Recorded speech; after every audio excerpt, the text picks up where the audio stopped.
So yesterday my best friend and I were talking about this and I think it was very helpful, so I wanted to share it with everybody.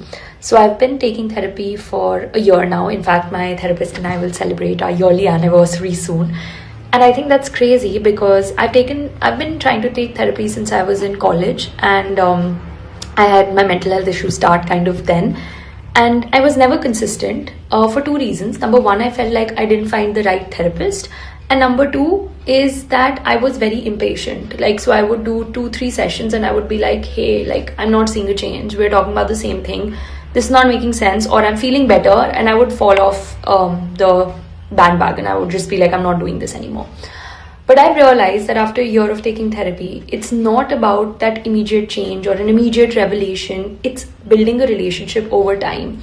Now I feel so comfortable with my therapist that it feels like that safe space that everybody talks about. Okay, I'm going to continue in the next story.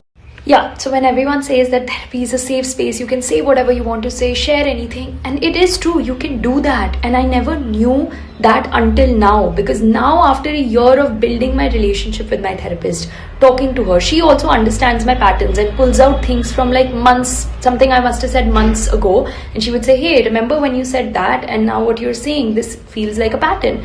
And the only way a therapist would also know your patterns, would know the discussions and the evolution you're going through, is if you stay with them for a longer time and stay consistent.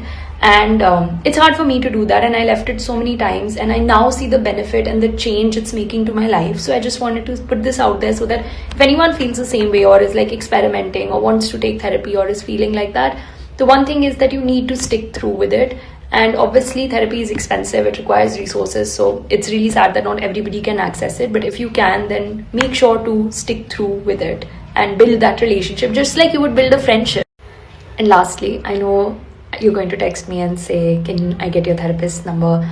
And I can't share that because I have too many people asking that. It's my therapist's privacy, and I don't think she's taking new clients right now, so I don't think I can share that. But there are so many resources where you can find therapist numbers, ask your friends, talk to people, and you will find that.